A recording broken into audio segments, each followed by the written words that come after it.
충분히 맞출 수 있어. 자, 첫 번째 문제, OX 문제야. 추수감사절은 추석 명절을 따라서 드리는 예배다.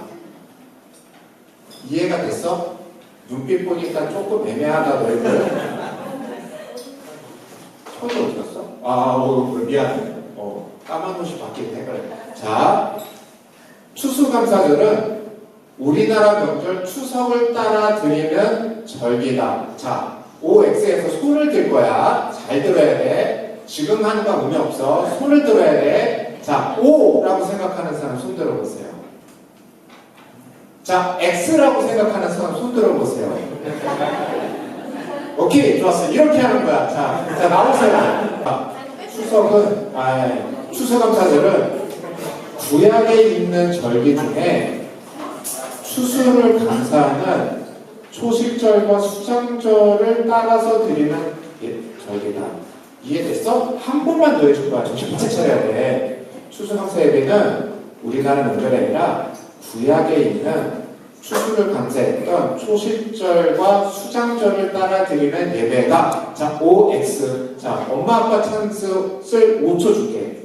5, 4, 3, 2, 1, 땡! 자, 수장절이랑 초식절을 따라 드리는 예배다. 오! 손 들어보세요. 야, 거의 막 그냥 가져가려고 하는 거 아니니? 솔직히 상식이 없어도 맞출 수 있겠지. 눈치만 있으면 맞출 수 있어. 자, X! 손 들어보세요. 그거 가져가면 안 돼. 자, X. 자, 오케이, 좋아. 자, X인 사람들 나와서 가져가는데 이번에 색깔이 달라. 나의 어린애부터 와가지고 자, 여러분, 애들은 이거 하나가 정신없을 테니까 여러분들을 위해서 여러분들 수준이 높잖아요. 추가 설명을 드릴게요. 오래 걸릴 거예요. 우리는 구약의 절기를 전혀 따르지 않아요. 안식을 지키는 사람 없죠. 6월절 언제인지 모르죠. 네, 아무것도 없이 무시하면 돼요. 우리는 다만 이름을 우리가 이해하기 쉽게 하기 위해서 맥주감사주일 이렇게 쓸 수 있지만 전혀 그거하고 상관없는 절기입니다. 자, 됐어요? 하나씩만 가져가시면 돼요. 남은 거 다 낼 거예요. 남은 거 다 낼 거. 자, 이제 세 번째. 이제부터 좀 달라져요. 좀 어려워. 추수감사절은 예수님이 지키라고 해서 지키는 절기다. 눈빛이 이제 흔들리지? 자, 한 번만 더 얘기해 줄게. 추수감사절은 예수님이 지키라고 해서 지키는 절기다. OX. 자, 다 됐어요? 자, O라고 생각하는 사람 손 들어보세요. 자, X라고 생각하는 사람 손 들어보세요. 잘하고 있어. 자, 예수님과 관련된 절기가 아니죠. 예수님과 관련된 절기는 크리스마스가 있고 부활절이 있고, 크리스마스 전 4주를 대림절, 부활절 전 40일을 사순절, 부활절 후에 50일 지나서 오순절, 또 다른 이름으로 성령 강림 주일이라고 지킵니다. 그래서 추수감사 주일은요, 예수님하고 상관이 없어요. 아주 상식적으로 할 수 있는데 예수님이 감사한 것 중에 추수와 관련된 게 있나요? 없어요. 예수님이 밀밭에서 일했다라는 거 보신 게 있으세요? 없어요. 비유적인 표현으로 추수할 것이 많다라고 했지만 그거 진짜 추수 아닙니다. 그러니까 예수님하고도 전혀 상관없어요. 자, 그러면 마지막으로 상식적인 문제인데 제일 중요한 문제야. 이것도 다 너희들 가져가려고 주는 문제야. 자, 마지막 문제야. 정신 바짝 차려야 돼. 이제는 상품권으로 나가요. 달란트를 주고 싶은데 달란트 잔치를 하기가 싫어. 달란트 주면 나중에 내가 잔치해야 되잖아. 싫어. 내가 바로 상품권으로 갈 거야. 정신이 번쩍 드네. 왜 우리 아들 좋았어. 그 표정이야. 자, 추수감사절에서 핵심은 무엇일까요? 첫 번째, 추수. 두 번째, 감사. 추수감사절에 이름이 추수가 먼저 나오니까 추수가 중요한 거다. 혹은 추수감사인데 감사가 더 중요한 거다. 자, 1번 추수가 더 중요하다고 생각하는 사람. 이제 다 이해가 됐죠? 자, 두 번째 감사가 중요하다고 생각하는 사람. 네, 됐습니다. 자, 나와서 봤는데 이거는 하나씩만 주시면 돼요. 자, 와서 빨리 받아가세요. 자, 이건 먼저 나온 사람이 다르지 않아. 다 똑같아. 다 똑같아. 저 사람은 두 장인데요. 그런 거 없어. 자, 해서 쓰시면 돼요. 얘들아, 그래서 상품권을 문상을 사서 넣으려고 했는데 내가 귀찮아서 그냥 현찰을 넣었으니까 교회에서 준 상품권의 목적에 맞게 괜히 깽만 가가지고 그거하고 부모님하고 막 민원 들어오지 않게 알아서 잘 모르겠거든 엄마 아빠 드리면 돼요. 벌써 저하고 눈 안 마주칩니다. 자, 이제 서울로 넘어가겠습니다. 자, 여러분 추수감사 예배 어떠세요? 저는 이제 20대 이제 고3 끝나고 나서 예배를 받고 20대 때 이제 예배를 드렸는데 저는 이제 포항에 있었어요. 어촌이란 말이에요. 농사 짓는 게 없어요. 해가 많을 뿐이지 추수감사 예배를 드린다는 거예요. 이게 어색한 거예요. 막 그래도 강단에 뭐 벼도 갖다 놓고 쌀도 있고 뭐 늙은 호박에 뭐 과일에 난리가 나서 쌀 주사 있고 근데 아주 대문자 T인 입장에서 포항이나 해가 올라가야 되는 거 아닌가? 어촌에서 추수감사 갈릴리오수 베드로 입장에서 추수감사면은 밤에 그물로 물고기를 잡았을까? 이런 생각이 드는 거예요. 그때부터 추수감사가 어색했어요. 그리고 지난 다음부터 사람들이 물어요. 특히 우리 고등학생, 청년들부터 추수감사 왜 해요? 나 추수도 안 하는데 싫은데 나 이번 예배 안 나와도 되겠네. 그러고 또 이제 또 덥겠다고 감사할 거 없는데 나 맨날 나 힘들어. 힘들어. 이러면서 죽어보세요. 이러면서 근본적인 문제가 생기는 거예요. 그다가 이제 부목사가 돼서 이제 준비하고 전도대로 준비하다 보니까 채소값이 과일값이 예전에 권사님들이 생각한 대로 강단을 딱 채우려면 이거는 뭐 감사원은 다 데코하다가 그냥 기둥뿌리 뽑히는 거예요. 쌀값도 오르고 늙은 호박 구하기가 왜 힘들어요? 여러분 늙은 호박 작년 것만큼은 나와야 돼 해가지고 큰 거 사다놨는데 문제가 뭔지 아세요? 예배 다 끝나고 다 줬대. 사진 다 찍었어. 늙은 호박 가져갈 사람이 없어. 가져가서 호박죽 할 사람이 이제 없어. 그거 어떻게 해요? 그 다음 주에도 있어. 한 3주 지나면 참다가 허리 아프신 권사님이 긁고 계셔. 권사회에서 죽해서 드세요. 그러다 보니까 이게 도대체 누구를 위한 예배고 예배의 본질이 뭐고 이거 어떻게 유래됐지? 이 방향이 뭐지? 헷갈리는 거예요. 여러분 추석 때 시골 가시는 분 계세요? 여러분 요즘에 추석 때 가가지고 뭐 들판 보고 이런 사람들 잘 없잖아요. 우리 아이들 입장에서 이제 10년 지나면요 저거 왜 하는 건데 난 싫은데 이럴 거란 말이에요. 그래서 우리 추수감사를 왜 하는지 그 근본적인 논리부터 좀 차근차근 가봤으면 좋겠는데 아닌 거가 세 가지가 딱 있어요. 첫 번째, 추석하고 전혀 상관없어요. 그냥 추석 분위기 안 내도 돼요. 한 번도 본 적 없는 벼 찾아서 데리고하겠다고 하시는 분들 계세요. 그러다가 안 돼서 갈대를 가져와요. 그러고 어디 간줄 알아요? 갈대 갖다 놓으면 너무 예뻐. 그리고 그 다음 주 청소하는 사람이 부스러기가 막 청소한다고 끌고 가다가 탁 흘려도 카페트 진공 정색이 빨고 난리 납니다. 추석하고 전혀 상관없어요. 여러분 두 번째, 예수님하고도 전혀 상관이 없어요. 여러분 우리가 아는 절기와 중에 추석과 관련은 전혀 없잖아요. 전혀 관계가 없어요. 두 번째, 구약의 절기인가 보다 하고 찾아요. 어디가 좀 교회에서만 좀 하신 분들은 좀 알아요. 여러분들 수준에 맞게 구약 절기 한번 싹 정리합시다. 제일 중요한 절기 세 가지가 있어요. 하나님께서 야, 요 세 절기 때는 너 와가지고 나 만나야 되는데 빈손으로는 안 된다. 딱 찍어서 세 가지 절기가 있는데 뭔지 아세요? 첫 번째, 제일 유명한 거 뭐죠? 6월절. 두 번째가 뭐죠? 77절. 네, 77절부터 하면 77절이 같은 날인데 이름이 여러 개가 있어요. 왜 77인지 아세요? 일주일이 7번, 77에 49죠. 따라오고 계세요? 네, 6월절 후에 7번째 주.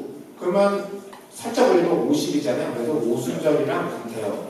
그런데 그때가 그 당시 밀이랑 보리를 추수할 때예요. 그래서 처음 결실을 거둘 때, 그래서 초실절. 똑같아요. 맥추절, 보리를 거뒀으니까 맥추절, 초실절, 칠칠절, 오수절이 다 똑같은 날이에요. 그게 두 번째고. 세 번째, 초막절. 초막절의 의미는 뭐죠? 초막이 뭐예요? 우리 어린이들 초막이 뭐예요? 집. 초는 무슨 초일까? 풀. 그렇지. 풀이랑 집이랑 하면 뭐야? 풀집. 뭐냐면 출애굽 광야에서 이런 집에 살지 않고 막 텐트 치고 살았으니까 그걸 기억하라 그래가지고 그날은 캠핑하듯이 밖에 나가서 그 당시 때처럼 텐트 치고 지냈던 날이에요. 그런데 그날이 똑같은 날인데 수장절이라고 해요. 다 걷어서 창고에 넣어놓는 날.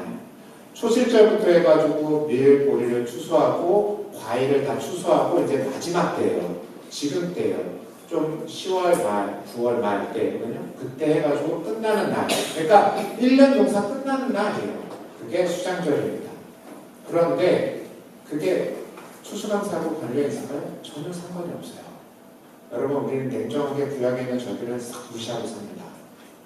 뭐 안식일도 안 지키는데 추수절을 왜 지키겠어요? 추수감사절이면 추석, 구약, 예수님하고 전혀 상관없어요. 어디서부터 유래했는가? 미국으로 건너간 청교도들의 신앙을 따르는 절기입니다. 영국에서 청교도들이 신앙의 자유를 위해서 영국을 떠나서 메이플라워를 타고 신대륙으로 길을 떠났어요. 2달간의 항해 끝에 한 100여 명의 사람들이 1620년 말에 그 새로운 땅에 도착을 합니다. 1년을 지내요. 그 중에 40여 명이 죽어요. 전염병으로 죽고, 아파서 죽고, 못 먹어서 죽고, 다 죽어요. 그러니까 몇십 명 안 남은 거예요. 그 1년 동안 척박한 땅에서 씨앗을 뿌리겠다고 가져왔겠죠. 이것저것 뿌렸는데 다 안 돼요. 그나마 거둔 게 옥수수 조금 거뒀어요. 그 옥수수 조금 거둔 게 어떻게 됐는가? 거기에 살던 인디언들이 보니까 답이 없는 거야. 그 친구들이 가르쳐줬어요. 옥수수는 이렇게 하는 거야. 그렇게 해서 거둔 게 옥수수 조금입니다. 그래서 그 별관이 결실을 가지고 이게 하나님께서 이 땅에서 계속 살아가라 라고 주시는 하나님의 특별한 섭리의 축복이다 라고 믿고 예배를 시작한 게 추수감사 예배였습니다. 그리고 선교사님들이 미국과 캐나다에서 많이 오셨죠. 그분들이 와서 이 나라에도 추석이라는 명절이 있으니 그 의미를 살려서 추수감사절 예배를 계속 드려왔던 겁니다.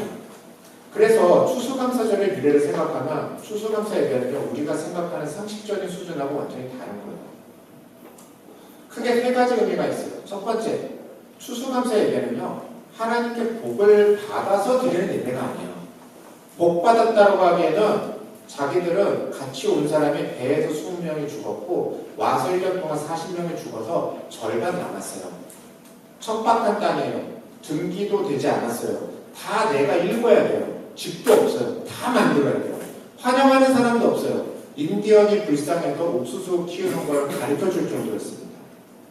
복을 받아서 예배를 드린 게 아니라 겨우 있는 것 가운데 하나님이 주셨다고 믿고 드린 것. 그래서 추수감사절의 핵심은 추수도 아니고 감사도 아니고 예배를 드렸던 신앙입니다.